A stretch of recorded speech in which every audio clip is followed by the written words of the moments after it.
हमनी के संस्कृति, हमनी के संस्कार सदा रहे हमनी के साथ। भारत के महान ग्रंथ और काव्य सब के संपूर्ण संकलन सब्सक्राइब करें तिलक।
कौन जगह है?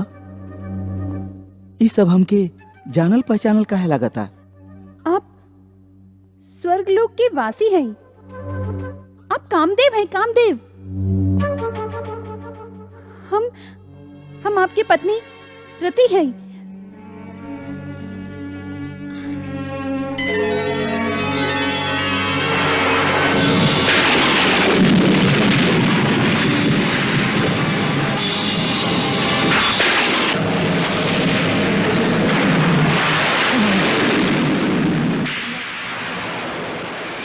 रति, स्वामी, रति, स्वामी।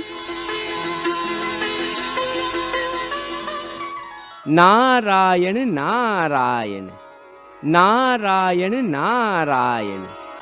प्रणाम प्रभु।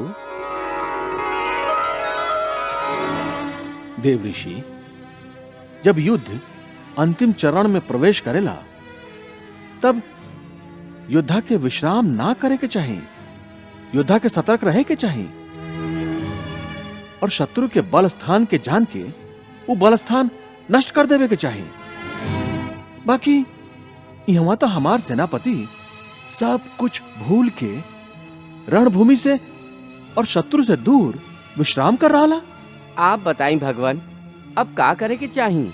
कि शंबरासुर उनका के नष्ट करे के हर प्रयास करी देव ऋषि। ऐसे प्रद्युम्न और रति के आप उपदेश दी कि वियोग तो हर प्राणी के प्रारब्ध में लिखल रहेला। संसार में हर मिलन के बाद विरह के पीड़ा जरूर होला। देव ऋषि उनका के समझाई कि प्रेम एगो ऐसन भावना है जेकरा पर सब कुछ भेंट चढ़ावल जा सकेला। बाकी स्वयं प्रेम भी कर्तव्य पर भेंट चढ़ावे के पड़ेला, ऐसे कि कर्तव्य प्रेम से बड़ा होखेला। जैसन आपकी आज्ञा प्रभु। तदारी धनी धी धीरे धीरे ना तदारी धनी धी धीरे ना तुम तननननन तुम तननननन तुम तननननन तुम तननननन हमारे प्रेम की ने ज्योत तारे जगमगाते हैं। शुभ आशीर्वाद देवी देवता हम पर लुटाते हैं। हमारे मिलन के शुभ शुभ सभी संकेत मिलते हैं। हमारी गंध लेकर पुष्प चारों ओर खिलते हैं।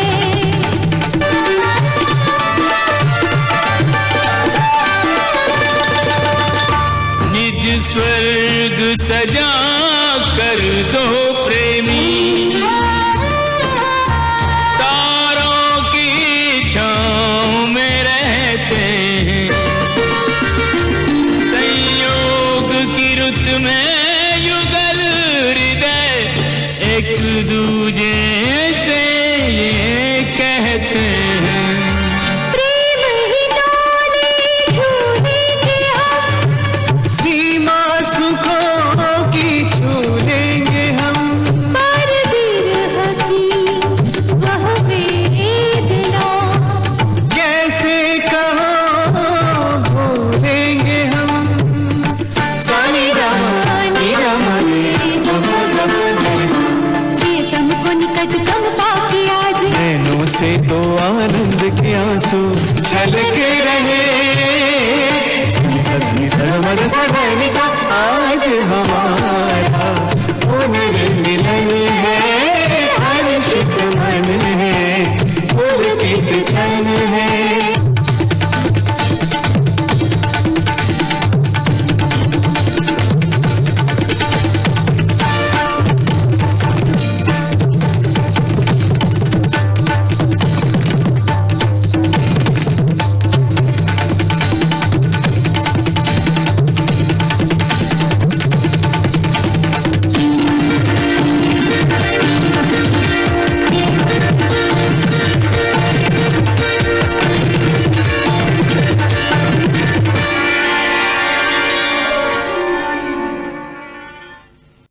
नारायण नारायण। स्वामी चलिए हम इहवा से कहीं दूर चलत हैं। ई का देवी रति, आप ऋषिवर के अपमान के चाहत हैं? प्रणाम ऋषिवर, इनका प्रणाम करी। प्रणाम ऋषिवर। देवी रति, यदि आप हमरा से भागल चाहत हैं तो भागी, बाकी का आप अपन कर्तव्य से भी भागल चाहत हैं? हम आपके भावना के समझत हैं, बाकी भावना के बाढ़ में कर्तव्य के तिनका के तरह बहे ना दिहल जा सकेला। कर्तव्य प्रेम से बड़ा होखेला देवी। हम आपन कर्तव्य ही तो निभा रहल हैं। आपन पति परमेश्वर से प्रेम कइल का हर पत्नी के कर्तव्य ना होला? जरूर होला देवी, जरूर होला। बाकी आपके ई ना भुलाए के चाही कि आप एगो साधारण पत्नी ना हैं, आप देवी हैं, देवी। और त्रिलोक के खातिर आपके भी एगो दायित्व है। नारायण नारायण। मुनिवर, त्रिलोक के कल्याण खातिर ही हम क्या अपन शरीर के भेंट चढ़ावे के पड़ल रहे, और त्रिलोक के कल्याण खातिर ही हम क्या अपन शरीर वापस मिलल है। और जब तक त्रिलोक के कल्याण के खातिर ये शुभ काम संपन्न न हो जाला, प्रद्युम्न मतलब कामदेव शंबरासुर के वध ना कर दे बेलन। देवी रति, प्रद्युम्न के आप अपन प्रेम बंधन में ना बांध सकेली। नारायण नारायण। ई ना हो सकेला। हम आपके खो के पहला के बाद फिर कैसे खो दी ही? देवी रति, हमके खो जाए के डर अपन मन से निकाल द। हमके थोड़ी का देरी खातिर अपन प्रेम बंधन से मुक्त कर द। हाँ देवी रति, भगवान श्री कृष्ण के भी यह इच्छा है। देवी रति, हमके जाए द, कहीं भगवान श्री कृष्ण नाराज न हो जास। हम तो भुला ही गई रही। भगवान, हमके क्षमा कर दी ही। प्रेम के आवेश में हमरा से भूल हो गई।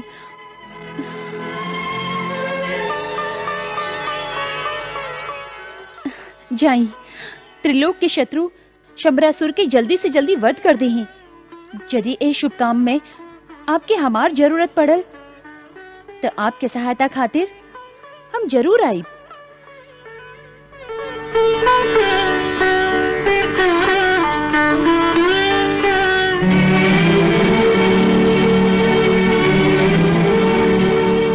अच्छा मुनिवर, अब हम क्या आज्ञा दी?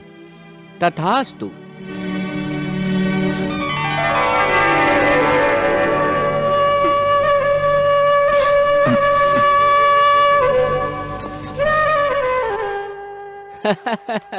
नारायण नारायण। चली।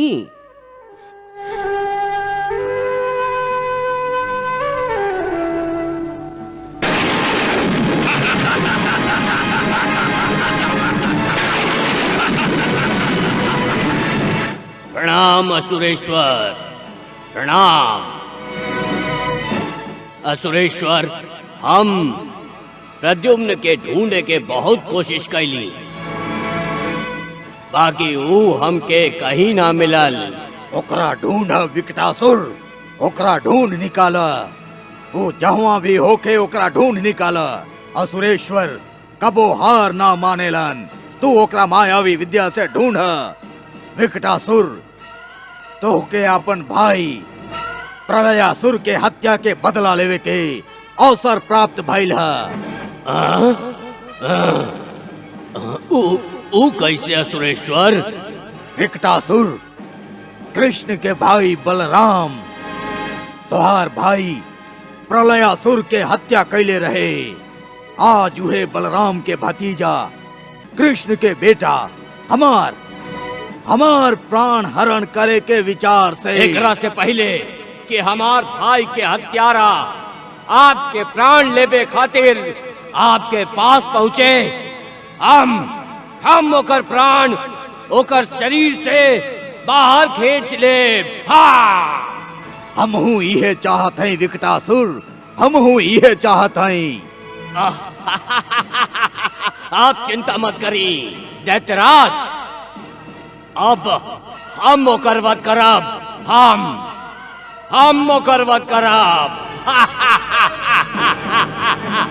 हम क्या आज्ञा दी है असुरेश्वर? जा।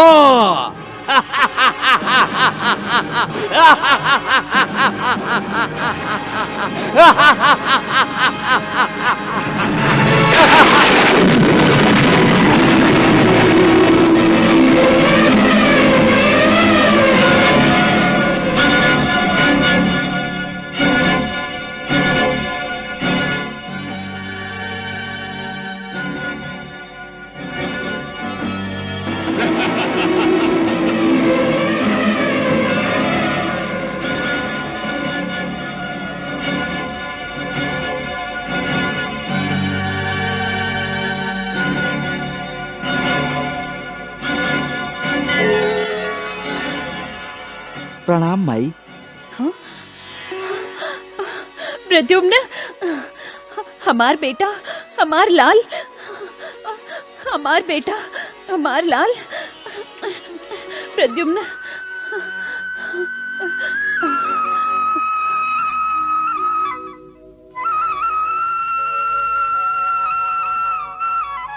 माई, हम जानत हई आप हमरा से नाराज हई, हमरा खातिर चिंतित हई।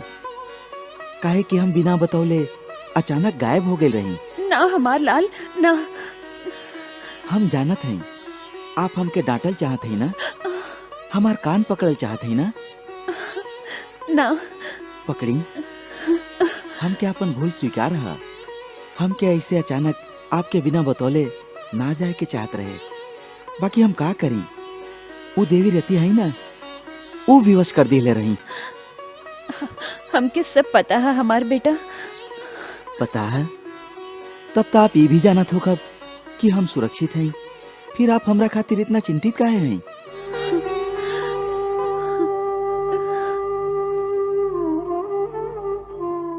हमार बेटा तू हुआ सुरक्षित रहा, बाकी इहवा सुरक्षित नहीं ख। इहवा शत्रु तोह के हर जगह ढूंढ रहल बाड़न।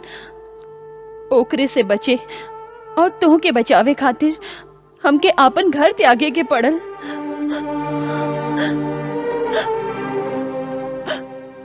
आपन पति के छोड़े के पड़ल, आपन ममता के गला घोट के तोहार मन मोहक बचपन के भेंट चढ़ावे के पड़ल, और समय के गति बढ़ा के जल्दी से तोह के बालक से युवक बना देवे के पड़ल।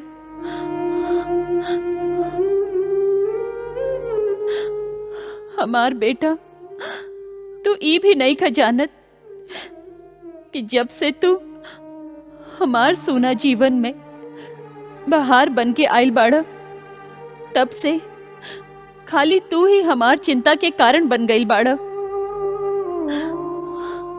हम तोहार प्राण के रक्षा खातिर तोह के लेके खाली भागत रहल हई। तू ई भी नहीं खजानत हमार बेटा कि हमार माथा पर कितना भारी जिम्मेदारी है। हाँ माई, हम ये सब ना जानत रही, यही से अनजाने में हमरा से भूल हो गई। हमके क्षमा कर दी माई। ना हमार बेटा, ना ना हमार लाल, ना हमार बेटा, हमार लाल, ए तरह क्षमा मांगे में समय बर्बाद मत कर। हमरा पास समय बहुत कम है। हमके तोह के जल्दी से जल्दी ए योग्य बनावे के है कि तू अपन शत्रु के विनाश कर सक। माई, जब आप हमके बालक से जल्दी युवा बना दिले हैं, तो आप इतना चिंता काहे करत हैं? हमार बाहुबल पर विश्वास रखी माई।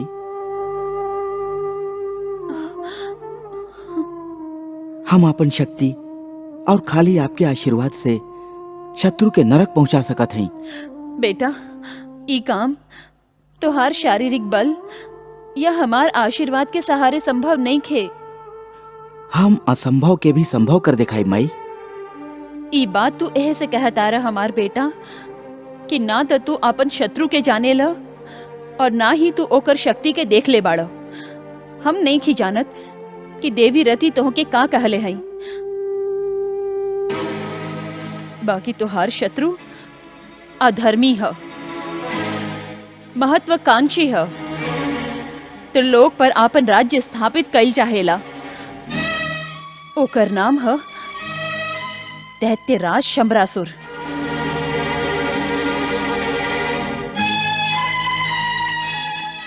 दैत्यन में सबसे शक्तिशाली, मायावी विद्या में निपुण दैत्यन के महाराज है ऊ। ओकरा पता चल गई है हमार बेटा कि तू ही ओकर मृत्यु के कारण बने वाला बाड़ा। ऐसे वो तोहार प्राण के शत्रु बन गई है और तू के हर जगह ढूंढ रहल है। तू ओकर सामना खाली शारीरिक बल से ना कर सकेला हमार बेटा, ना कर सकेला। ओ ग्वाला कृष्ण के बेटा, अभी तक हाथ नहीं खे लागल, ना तो विकटासुर कब के ओकरा या ओकर समाचार लेके वापस आ गइल होई। स्वामी, हमके तो भय लग रहल है कि कहीं विकटासुर भी मारल ना गइल होके। मायावती, तू काहे हमेशा अशुभ बात ही करेलू? ऐसे कि प्रद्युम्न हम लोग खातिर अशुभ ही सिद्ध भइल है। आप ओकरा मारे या हरण करे खातिर जब भी कोनो असुर भेजले हैं वो जीवित नहीं खे लौटल। भुला गईली के तरह मायावी राक्षस और प्रलयासुर मार दिहल गईल रहन। मायावती,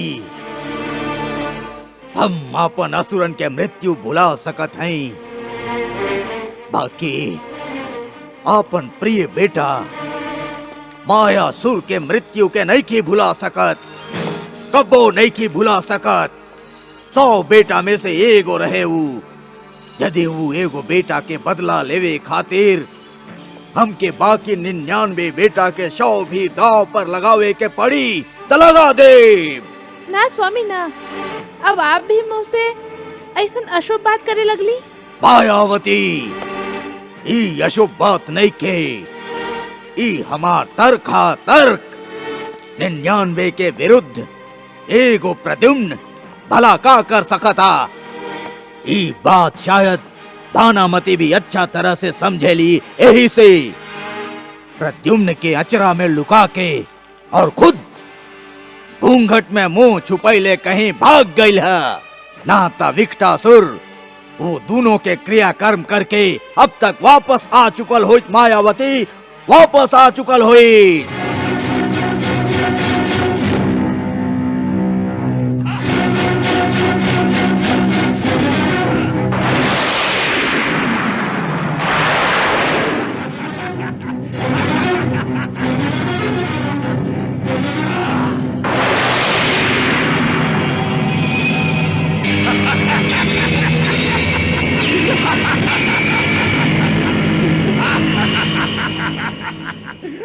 विकटासुर ये का कर रहा है प्रभु?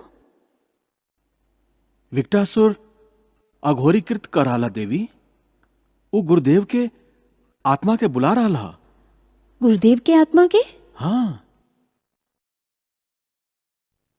हे गुरुदेव, हम विकटासुर आपके आवाहन करत हई कि आप प्रकट हो जाएं, प्रकट हो जाएं, प्रकट हो जाएं।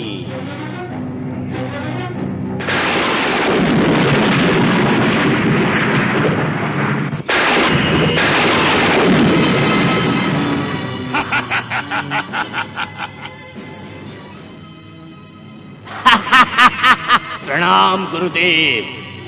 हम तोके तुहार काम के सफलता के आशीर्वाद ना दे सकिले विकटासुर। काहे गुरुदेव? काहे कि तुहार मृत्यु समीप आ गई है, ई हम जान गई है। हमार मृत्यु?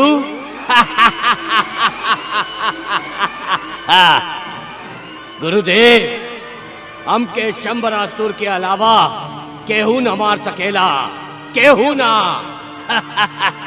हम शंबरासुर के सच्चा सेवक हैं, ऊ हमके काहे मारी हैं? मूर्ख, भानासुर भी तो शंबरासुर के सच्चा सेवक रहे, फिर भी शंबरासुर ओकर गर्दन उड़ा दिले रहन। हम तो अपन सारा जीवन असुर जाति के हित खातिर समर्पित कर दिले रही,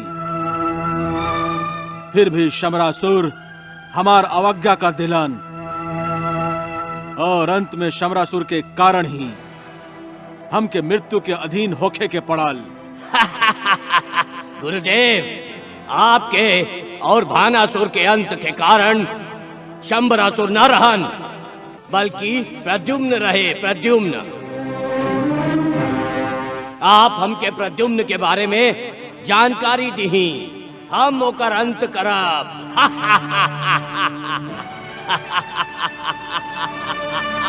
और शंबरासुर के अमरत्व प्रदान करब। मूर्ख, हम शंबरासुर के अमृत ना प्रदान कर सकली तो तू उनका कैसे अमृत प्रदान कर सकबा? देखा, ए लोक में एक ही सत्य है, और वो है मृत्यु। कृष्णा